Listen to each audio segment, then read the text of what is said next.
Welcome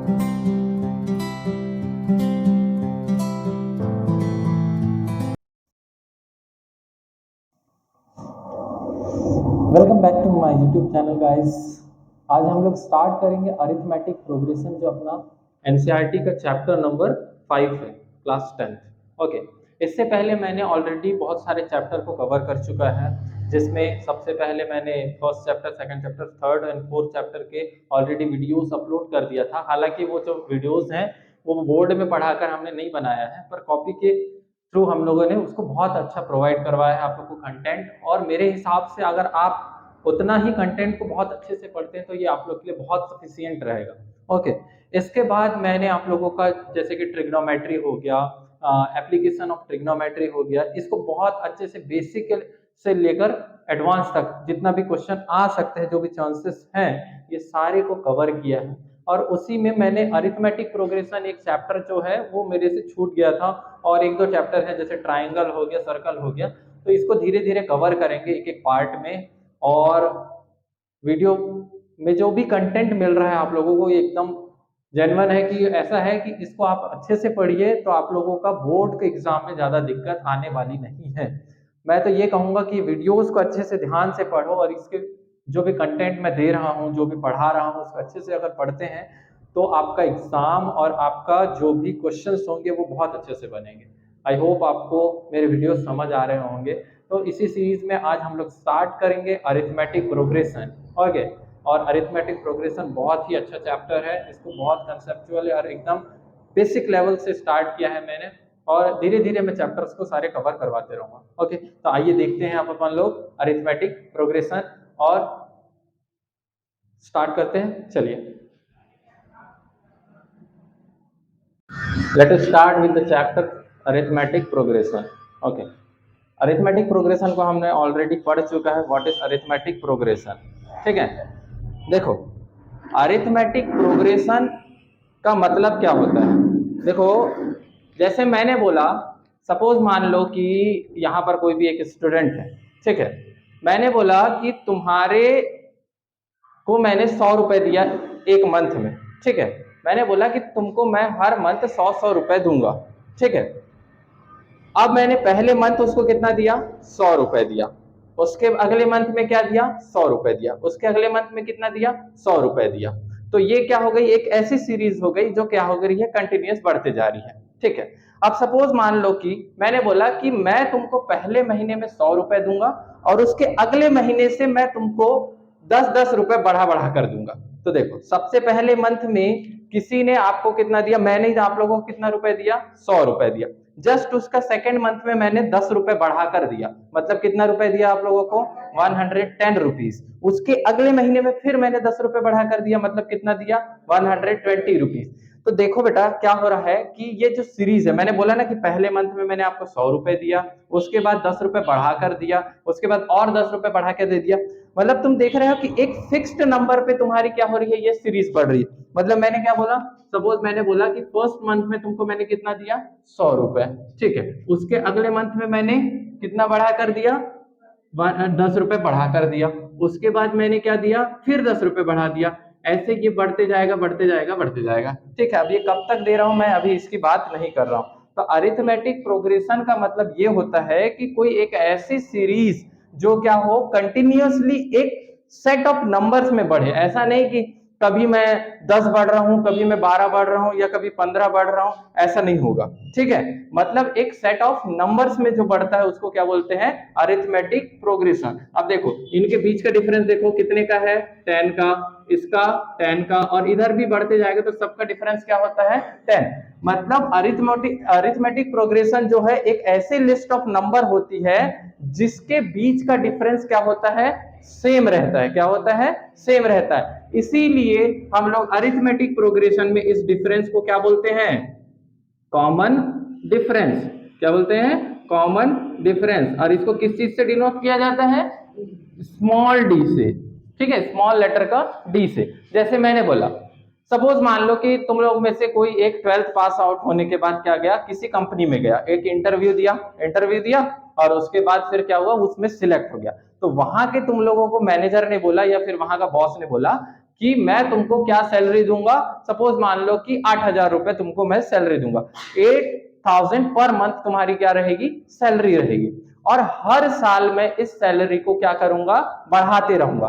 ठीक है, हर साल मतलब मान लो कि 500 रुपीज बढ़ा रहे हैं। ठीक है, सबसे पहले उसने क्या बात किया कि मैं तुमको पहले मंथ में कितने दूंगा, फर्स्ट मंथ की सैलरी क्या, सॉरी फर्स्ट ईयर की सैलरी क्या रहेगी, हर साल 8,000 रुपीज देगा। कितना रुपए दे रहा है, 8,000 रुपए। अब इसके बाद जितने भी साल ऐड होंगे, जितने भी ईयर ऐड होंगे, उसमें कितने रुपए का इंक्रीमेंट कर रहा है ये, ₹500 का। ठीक है, मतलब पहले साल तो वो कितना रुपए देगा, 8,000 रुपीज ही देगा। अब मैंने उसने बोला कि दूसरे साल से मैं तुम्हारी सैलरी बढ़ा दूं, तो देखो सबसे पहले कितना दिया उसने, 8,000 रुपीज। उसके अगले साल कितना देगा बेटा, 500 रुपीज। उसके बाद अगले साल कितना हो जाएगा, 9,000 रुपीज। ऐसे करके आप लोगों को क्या होगा, ये बढ़ते जाएगी लिस्ट। तो arithmetic progression is a list of number. ठीक है, एक ऐसी लिस्ट जिसमें सबका डिफरेंस क्या होना चाहिए, सेम होना चाहिए। क्या होना चाहिए, सेम। ठीक है, अब देखो अरिथमेटिक प्रोग्रेशन की जो सीरीज होती है ना, वो दो प्रकार की होती है। ठीक है, एक होती है इनफाइनाइट, एक क्या होती है, इनफाइनाइट, और एक क्या होती है बेटा, फाइनाइट सीरीज। ठीक है, इनफाइनाइट सीरीज और फाइनाइट सीरीज। ठीक है, मतलब इनफाइनाइट मतलब हिंदी में इसको बोलते हैं कि एक ऐसी श्रेणी जो बढ़ती जा रही है, बढ़ती जा रही है। ठीक है, उसको क्या बोलेंगे हम लोग, इनफाइनाइट सीरीज। और फाइनाइट सीरीज मतलब ऐसी सीरीज जो क्या होगी, कहीं जाकर रुक गई। मैंने बोला कि मैं तुमको आज से हर मंथ 20 रुपए दूंगा, और ये मैं कम से कम 10 महीने तक दूंगा तुमको। मैंने क्या बोला, पहले महीने मैंने तुम लोगों को 20 रुपए दिया, और मैं सिर्फ ये कितने मंथ तक दूंगा, 10 महीने तक दूंगा। मतलब पहले मैंने 20 दिया, फिर उसके बाद 20 बढ़ा कर दे रहा हूं, तो फिर 40, फिर 60, ऐसे करते करते कहां तक, 10वें महीने तक कोई ना कोई एक अमाउंट आएगा, आएगा ना, आएगा। मतलब मैंने ये फिक्स कर दिया हूं, एक बॉन्ड कर दिया कि मैं सिर्फ तुमको 10 महीने तक पैसे दूंगा। या फिर कोई कंपनी ने तुम्हारे साथ बॉन्ड किया कि हम लोग तुमको 5 साल के लिए हायर कर रहे हैं, और 5 साल में हम लोग इतने पैसे देंगे, उससे ज्यादा नहीं। तो मतलब कोई एक ऐसी सीरीज जो स्टार्ट होती है और किसी एक फिक्स्ड इसमें बंधी रहती है कि मैं तुमको 5 साल तक दूंगा, या मैं तुमको 10 साल तक दिए, ये जो एक फिक्स्ड बता दिया जाता है, जो एक फिक्स्ड सेट होता है, उसी को क्या बोला जाता है, फाइनाइट सीरीज। फाइनाइट सीरीज मतलब जो कहीं ना कहीं जाकर रुक रही है। मैंने जैसे बोला 2 का टेबल पढ़ो 10 टाइम्स तक। ठीक है, तो क्या करोगे, 2, 4, 6, 8, 10, और क्या होगा, 12, 14, 16, 18, और ये क्या हो गया, 20। ठीक है, तो ये क्या हो गई, एक फिक्स सीरीज हो गई। क्या हो गई, फिक्स सीरीज। तो इसी को क्या बोल सकते हैं हम लोग, इनफाइनाइट, इनफाइनाइट सीरीज। ठीक है, एक ऐसी, सॉरी फाइनाइट सीरीज, ये क्या होगी, फाइनाइट सीरीज, मतलब जिसका हमको स्टार्टिंग और एंडिंग पता है। अब सपोज मैंने बोला कि आप लोग मुझे 2 से डिविजिबल होने वाले नंबर की कोई सीरीज बताओ। ठीक है, मैंने ऐसा नहीं बोला कि कहां तक बताना है, बस इतना बोल दिया मैंने कि 2 से डिविजिबल होने वाले नंबर्स बताओ मुझे। ठीक है, अब तुम पूरे यूनिवर्स में कितने सारे नंबर, कितना नंबर है, इनफाइनाइट ऑफ नंबर्स है, तो उसमें तुम थोड़ी ना बता दोगे कि ये नंबर है, ये नंबर है। तुम क्या बोलोगे, 2, 4, 6, 8, ऐसे करते करते इनफाइनाइट नंबर्स हो सकते हैं 2 से डिविजिबल होने वाले। तो ये क्या हो गई तुम्हारी इनफाइनाइट सीरीज। कौन सी सीरीज, इनफाइनाइट सीरीज। ओके, इसको बोलते हैं इनफाइनाइट सीरीज। ठीक, इनफाइनाइट सीरीज हो गई। तो फाइनाइट और इनफाइनाइट के बारे में ही हम लोगों को क्या पढ़ना है, इस चैप्टर में पढ़ना है। ठीक है, फाइनाइट सीरीज और इनफाइनाइट सीरीज। ठीक है, finite series, infinite series, I hope समझ आ गया होगा क्या होता है। फाइनाइट सीरीज मतलब जो एक ऐसी सीरीज जो क्या हो गया, कहीं ना कहीं जाकर रुक जाए। मैंने बोला जैसे कि 2 से डिविजिबल होने वाले नंबर, ऐसे 100 नंबर बताओ जो क्या होंगे, 2 से डिविजिबल होंगे। तो 100 बोल दिया, मतलब ये 100 टाइम्स बोल दिया। इसका मतलब क्या है कि मैंने एक बॉन्ड दे दिया कि यहां से लेकर 100 नंबर तक का तुमको देखना है। ठीक है, तो ये क्या हो गया तुम्हारे लिए, फाइनाइट सीरीज। इनफाइनाइट सीरीज मतलब मैंने बस रैंडमली बोल दिया कि 2 से डिविजिबल होने वाले नंबर कितने हैं, तो ये क्या हो गया, फाइनाइट सीरीज हो गई ना, इनफाइनाइट सीरीज हो गई ना।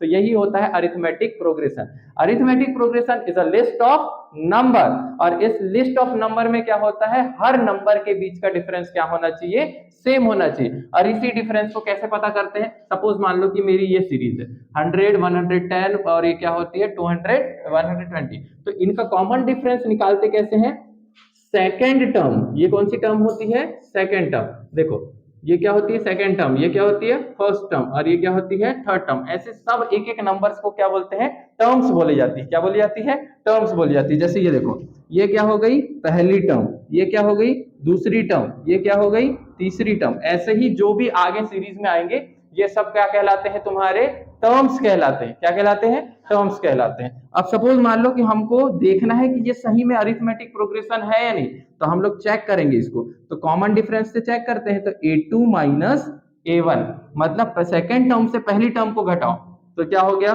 40 माइनस 20, इसका आंसर कितना आया 20। अब ये 20 अगर इन दोनों के माइनस करने पर भी आता है, मतलब ये अरिथमेटिक सीरीज है। तो चलो देख लेते हैं, a3 minus a2, a3 minus a2, a3 की वैल्यू कितनी है 60, 60 माइनस 40, आंसर आया इसमें भी 20। तो देखो कॉमन डिफरेंस अगर सब जगह ऐसे, अगर ये बढ़ते भी जाएगा आगे, हर जगह अगर कॉमन डिफरेंस सेम आ रहा है, इसका मतलब ये क्या होगी, एक अरिथमेटिक सीरीज होगी। अब एक बात और, कॉमन डिफरेंस तुम्हारा जो होता है, ये मेन पॉइंट है, जो कॉमन डिफरेंस होता है वो पॉजिटिव भी हो सकता है, नेगेटिव भी हो सकता है, और जीरो भी हो सकता है। ये ऑब्जेक्टिव का क्वेश्चन है, ठीक है, कि आप लोगों का कॉमन डिफरेंस पॉजिटिव भी हो सकता है, नेगेटिव भी हो सकता है, और जीरो भी हो सकता है। इसका एक एक एग्जांपल ले लेते हैं कि ये पॉजिटिव, नेगेटिव और जीरो कैसे होता है। ओके, चलो तो देखते हैं कॉमन डिफरेंस पॉजिटिव, नेगेटिव और जीरो कैसे हो सकते हैं। ठीक है, अगर मैं बात करूं कॉमन डिफरेंस के लिए, ठीक है, तो कॉमन डिफरेंस पहले पॉजिटिव देखते हैं। ठीक है, मैंने तो अब भी पॉजिटिव के लिए एक एग्जांपल लिया था। मैंने क्या बोला था, सपोज मान लो कि एक सीरीज है 20, 40, 60 ऐसे करके बढ़ रही है, ठीक है, और यहां पर ले लो चलो 80, ठीक है। तो ये कौन सी टर्म है आप लोगों की, first term, second term, third term, और ये क्या है फोर्थ टर्म, ठीक है। तो फोर्थ टर्म हो गई। अब हम लोगों को इनका कॉमन डिफरेंस चेक करना है, तो कैसे चेक है, देखो a2 माइनस a1 करना पड़ता है। ये कौन सी टर्म है a1, ये क्या है a2, और ये क्या है a3, और ये a4। ऐसे कितनी भी दे सकती है हम लोगों को, तो ये 2 3 भी मिल गई ना, तो पता चल जाएगा कि एपी सीरीज है या नहीं है। ठीक है, अब देखो फर्स्ट टर्म ये है, सेकंड टर्म ये है, ठीक। तो हमारा कॉमन डिफरेंस का चेक करने के लिए क्या करना पड़ता है, सेकंड टर्म से किसको माइनस करना पड़ता है, फर्स्ट टर्म को माइनस करना पड़ता है। तो second term minus first term.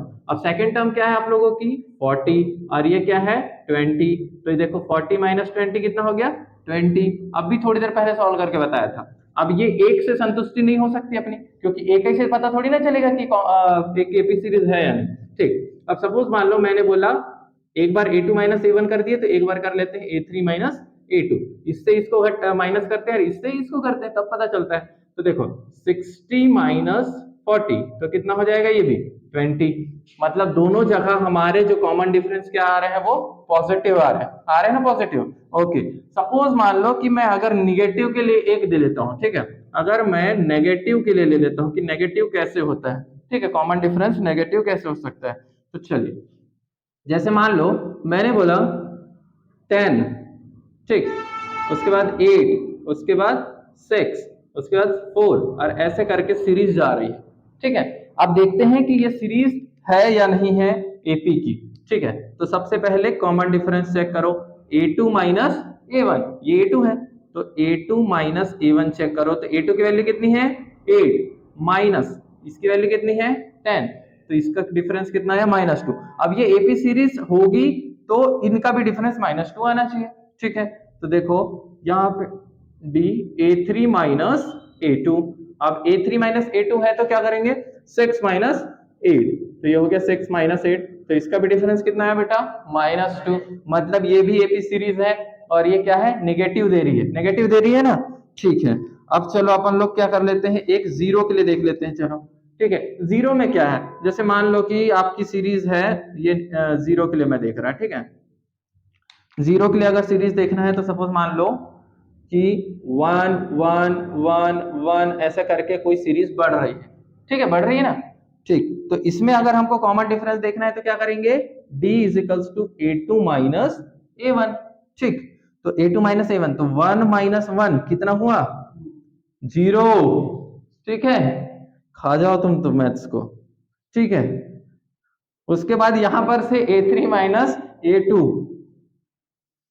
1 minus 1 2 कब से होने लगा है? अच्छा, a3 माइनस a2, तो यहां पर भी क्या आएगा बेटा, 1 माइनस 1 0 आएगा। ओके, तो देखो मैंने एपी सीरीज का पॉजिटिव भी बता दिया, नेगेटिव भी बता दिया और जीरो भी बता दिया। अगर आप लोगों के एग्जाम में ऑब्जेक्टिव्स में आता है तो पूछेगा कि कॉमन डिफरेंस कैसे पॉजिटिव हो सकता है, नेगेटिव हो सकता है या जीरो हो सकता है या नहीं, ट्रू फॉल्स में ही आ सकता है ये क्वेश्चन, ठीक है। तो आप लोग को पता रखना पड़ेगा कि ये ऐसे होता है, ठीक है। हमने बात कर लिए इनफाइनाइट सीरीज क्या होती है, कॉमन डिफरेंस क्या होता है।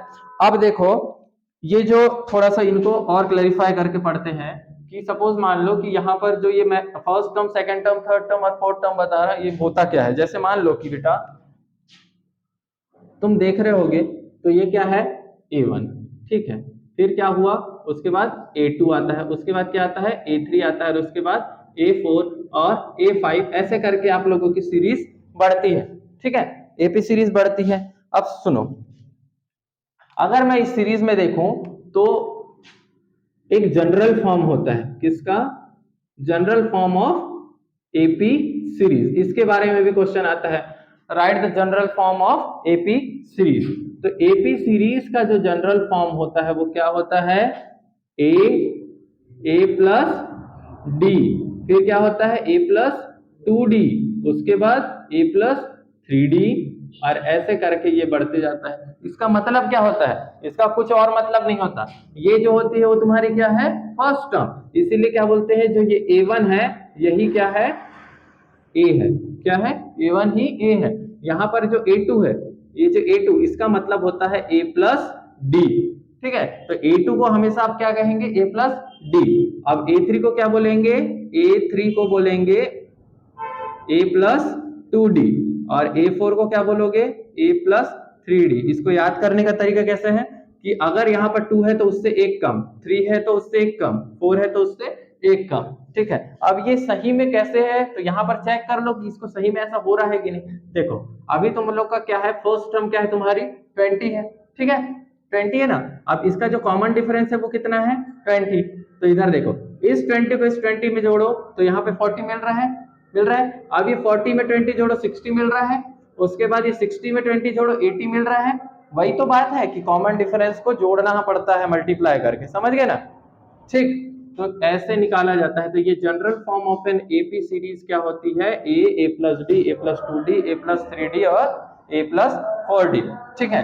अब कोई भी सीरीज के, जैसे ये सीरीज है मान लो, तो इसको क्या बोलेंगे, फर्स्ट टर्म, ठीक है, एक लास्ट टाइम बता रहा हूं, इन दोनों का डिफरेंस को क्या बोलेंगे, कॉमन डिफरेंस। अब देखो बेटा, इसमें अब हम लोगों को दो चीज और पढ़ना है, एक पढ़ना है nth टर्म या फिर लास्ट टर्म पढ़ना पड़ता है, और एक क्या है, जैसे मान लो कि मैंने बोला एक सीरीज है, ठीक है, एक सीरीज है 7 के टेबल की सीरीज है, ठीक है, 7 से डिविजिबल है कोई एक सीरीज। जैसे मैंने बोला, सपोज एक एग्जांपल लेते हैं, ठीक, 7 14 और फिर क्या होता है 21, ये सीरीज बढ़ रही है और ये लास्ट नंबर है 77, ठीक है, एक सीरीज है ये कि 7 14 21, और ये लास्ट सीरीज है, क्या है ये नंबर, क्या है 77। तो तुमसे पूछा गया कि तुम ये बताओ बेटा कि ये जो 77 नंबर है ये कौन से नंबर, मतलब जो 77 है ये कौन से नंबर पे आ रहा है ये सीरीज में, मतलब ये कौन से नंबर की टर्म है, ऐसा करके क्वेश्चन आया तुमको। क्वेश्चन में दिया है 7 40 21, और ये बताओ कि ये जो 77 है ये कौन से नंबर की टर्म है, ठीक है, एक क्वेश्चन ऐसा आएगा, ठीक। पहला क्वेश्चन ये हो गया। अब दूसरा क्वेश्चन क्या आएगा कि सपोज मान लो मैंने बोला कि ये 5 10 15 ऐसे कर करके ये एक सीरीज बढ़ रही है, तो तुमको ये पूछा गया कि इसकी सपोज मान लो 16 नंबर की टर्म कौन सी है, 5 का जो डिविजिबिलिटी है उसके हिसाब से 16 नंबर की टर्म कौन सी है। दो प्रकार के ही क्वेश्चन ज्यादा आते हैं। सबसे पहले मैंने क्या बोला, एक ऐसी सीरीज है जिसमें लास्ट नंबर क्या है बेटा 77। साफ साफ समझ आ रहा है ना तुम लोगों को ये कौन सी सीरीज है, ये कौन सी सीरीज है, ये finite number of series, finite series है ना ये, क्योंकि ये क्या हो रही है यहां से चालू होकर यहां पर खत्म हो रही है। एकदम डीपली बता रहा हूं, अच्छे से सुन लो कि एक ऐसी सीरीज है जो 7 से स्टार्ट हुई बेटा और 77 पे जाकर रुक गई। तो तुमसे पूछा गया कि बताओ बेटा ये 77 नंबर जो है, ये जो 77 नंबर ये कौन से नंबर की टर्म है, नहीं पता है अभी हम लोग को। तो ये भी पता करने के लिए एक फॉर्मूले को सीखेंगे। फिर मैंने पूछा कि ये क्वेश्चन है एक 5 से डिविजिबिलिटी की एक सीरीज बढ़ रही है, तो आप बताओ कि 16वें नंबर पे 16th टर्म कौन सी होगी। ये दो क्वेश्चन है। चलो इन दो क्वेश्चन को हम लोग सॉल्व करके देखते हैं कि इसमें 77 जो है वो कौन से नंबर की टर्म है और इसमें कौन से नंबर की टर्म आएगी। क्वेश्चन वही है, मैंने पहला क्वेश्चन क्या बोला हूं कि 77 कौन से नंबर की टर्म है। ठीक है, यहां पर मैं पूछ रहा हूं कि कौन से नंबर के टर्म है, और इस क्वेश्चन में मैंने नंबर ऑफ टर्म्स बता दिया हूं कि कौन से नंबर के टर्म है, पर वो उस जगह पर कौन आ रहा है ये नहीं पता है हम लोग को। ठीक है, समझ गए ना, समझ आया ना। जैसे हम लोग सब बैठे हैं, मैंने बोला वो जो लास्ट नंबर पे लड़का बैठा है वो सीरीज में, मतलब इसी सीरीज में कोई लड़के बैठे हैं, तो या फिर जैसे तुम्हारे स्कूल में असेंबली होती है, ठीक है, असेंबली में एक एक लाइन लगाते हैं ना, लगाते हैं, तो मैंने सामने के लड़कों को बोला कि ये बताओ कि वो जो लास्ट नंबर पे लड़का बैठा है ना, तो वो क्या है उसका नाम, सपोज मान लो कि शुभम हो या कुछ भी हो, तो वो कौन से नंबर पे बैठा है मेरे को पहले पता करके बताओ। ठीक है, तो ये अलग उसी टाइप का क्वेश्चन है कि वो कौन से नंबर पे बैठा है ये पता करना है। तो चलो अपन लोग इन दोनों क्वेश्चन को करते हैं सॉल्व। ठीक, चलो अब अपन लोग देखते हैं एक फॉर्मूला, मैंने अभी थोड़ी देर पहले यहाँ दो क्वेश्चन लिखवाया था, उसको उसी फॉर्मूले से हमको करना है सॉल्व। तो देखो हमको एक फॉर्मूला यूज करना है जो कि होता है A N is equals to A plus N minus one D. ठीक है, यहां पर बेटा जो ए एन है इसका मतलब ए का मतलब और एन का और डी का। ठीक है, इसको हम लोग देखते हैं। तो ए एन मतलब होता है बेटा लास्ट टर्म, क्या होती है लास्ट टर्म, कोई भी सीरीज की लास्ट टर्म उसको क्या बोलते हैं ए एन। ये जो ए है इसको बोलते हैं बेटा फर्स्ट टर्म, क्या बोलते हैं इसको फर्स्ट टर्म, और ये जो एन है इसको बोलते हैं एनथ टर्म। एनथ टर्म मतलब कैसे, मैंने अभी तुम लोगों को बोला ना कि 5 की सीरीज चल रही थी, 5 से डिविजिबल वाली की 5 10 15, तो तुम मुझे बताओ कि वो जो 16 नंबर की टर्म है वो क्या है। एनथ टर्म मतलब 16 टर्म, मतलब वो 16 नंबर की टर्म क्या है। अब ये जो डी है इसका मतलब होता है कॉमन डिफरेंस, कॉमन डिफरेंस। ठीक है, डी मतलब होता है कॉमन डिफरेंस किसी भी सीरीज का, एक अरिथमेटिक प्रोग्रेशन की सीरीज का। चलो तो ये फॉर्मूला तुम लोगों को करना है इस चैप्टर में यूज। ठीक है, अभी और फॉर्मूले हैं पर ये फॉर्मूला अभी बेसिकली फर्स्ट टॉपिक में यूज होगा। ठीक, अभी मैंने एक क्वेश्चन लिया था, ठीक है, अब वो क्वेश्चन देखते हैं। इसी से मैंने एक फाइनाइट सीरीज का क्वेश्चन लिया था और एक इनफाइनाइट का लिया था। ठीक है, तो चलो मैं पहले फाइनाइट सीरीज वाला लेता हूँ। हर समय फाइनाइट इनफाइनाइट हम लोगों को देखना नहीं है, पर ये तो पता रहना चाहिए ना कि होती क्या है। जैसे मैंने अभी एक क्वेश्चन लिया था 7 14 21 और ऐसे करके कहां तक गया था 77 तक गया था। ओके, अब इसमें चलो हम लोग सबसे पहले तो क्या कर लेते हैं, इनके सब निकाल लेते हैं कि इस फॉर्मूला इसको यूज करना है, तभी तो हमको पता चलेगा कि ये 77 कौन से नंबर की टर्म है, नहीं पता है अभी हम लोगों को। ठीक है, तो चलो स्टार्ट करते हैं। यहां पर सबसे पहले देखो कि ए एन क्या है, ए एन, तो ए एन क्या है बेटा आप लोगों का 77, क्योंकि ये हमारी लास्ट टर्म है। उसके बाद ए, व्हाट इज ए, ए क्या है, एक फर्स्ट टर्म है, फर्स्ट टर्म मतलब क्या है 7। ठीक, एकदम अच्छे से समझा रहा हूं तो देख ले इधर पहले। ठीक, उसके बाद क्या है बेटा एन, एन मतलब हमको ये पता करना है कि ये जो 77 है ये कौन से नंबर की टर्म्स है, तो nth टर्म या फिर नंबर ऑफ टर्म्स पता करना है। मतलब मुझे नहीं पता है कि ये 77 कौन से नंबर की टर्म है, इसीलिए n की जगह पे व्हाट क्या है हमको नहीं पता है। अब उसके बाद बेटा देखो डी, व्हाट इज डी, तो डी जो है बेटा कॉमन डिफरेंस है, और कॉमन डिफरेंस कैसे निकालते हैं, किसको किससे माइनस करते हैं, a2 माइनस a1।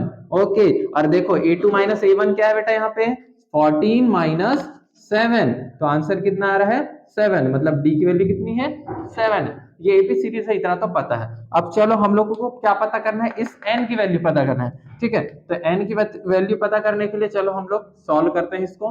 तो A N is equals to A plus N minus one D, ये हमारा फॉर्मूला है।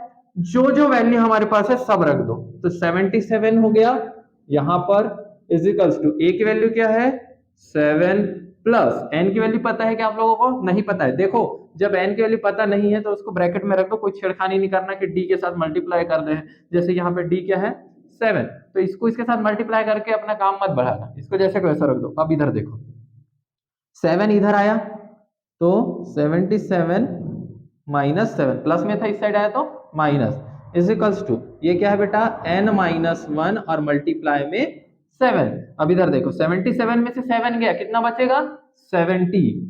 ठीक है, ये हो गया 70 is equals to n minus 1 और मल्टीप्लाई में 7। इसीलिए मैंने काट में नहीं बोला था, क्योंकि अब क्या करेंगे हम लोग, ये 70 के अपॉन में किसको ला लिए 7 को ला लिए, और इधर बचा है n माइनस 1। तो देखो 7 1 जा 7, 7 10 जा 17, कितने टाइम्स में कटा 10 टाइम्स में, is equals to n minus 1। ठीक है, अभी माइनस का 1 इधर आएगा तो क्या हो जाएगा प्लस का 1, तो ये n मतलब n की वैल्यू कितनी आई बेटा 11। मतलब तुमको पता चल गया कि ये कौन से नंबर की टर्म है 11 नंबर की टर्म है, ये है 11th टर्म। कौन सी टर्म है ये 11th टर्म। समझ आ गया, क्वेश्चन ऐसे सॉल्व करते हैं, इसमें थ्योरी पार्ट ऐड करेंगे पर अभी मैं समझा रहा हूं। ठीक है, अब मैंने एक इनफाइनाइट सीरीज का क्वेश्चन लिया था ना, इनफाइनाइट सीरीज का क्वेश्चन लिया था। मैंने बोला था एक इनफाइनाइट सीरीज थी, इनफाइनाइट सीरीज।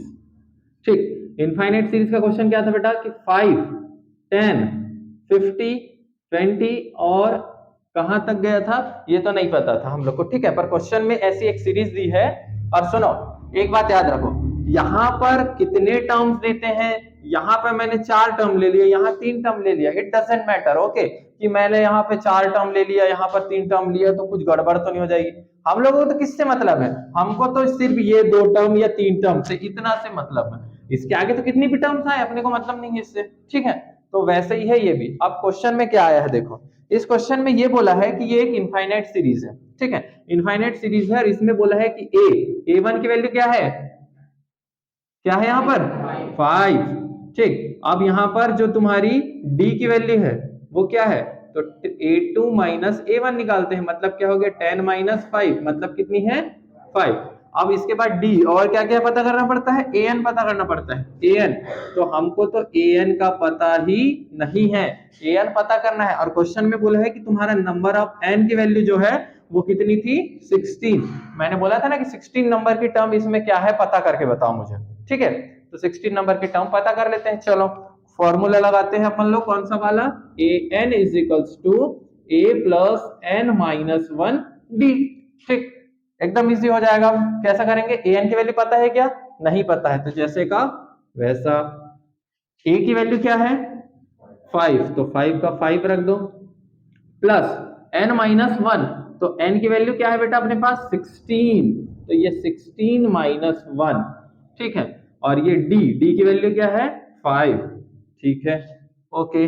अब इधर देखो ये 5 का 5, 16 माइनस 1 कितना होता है 15, 15 मल्टीप्लाई बाय 5, तो 5 को जैसा का वैसा रख दो, 15 5 से कितना होता है 75। तो ये देखो दोनों मिला के कितना हो गया बेटा 18। इसका मतलब है कि इसके अगर हम लोग ये first term, second, third, fourth, fifth, six, seventh ऐसे करके 16th नंबर पे जाएंगे तो उस 16th नंबर पे जो आएगा वो क्या है 80 है। कौन सा नंबर है वो 80 है। तो हम लोग इजीली पता कर सकते हैं ना कि ये कौन सा नंबर हो सकता है। मतलब हम लोगों ने एक क्वेश्चन इनफाइनाइट सीरीज का ले लिया और एक फाइनाइट सीरीज का ले लिया। समझ आ गया, आई होप समझ ही आ गया होगा। ठीक है, तो ऐसे ही आप लोगों को क्या करना है, कॉमन डिफरेंस पता करना है। फिर उसके बाद कभी n दिया रहेगा तो an नहीं दिया रहेगा, an दिया है तो n नहीं दिया रहेगा, कई बार तो तुम लोगों को d भी नहीं दिया रहेगा। ये सब तुम लोगों को पता करना है। ठीक है, तो आगे वैसे ही क्वेश्चन लेते हैं अपन लोग। ठीक है, ओके, इसको कर लो।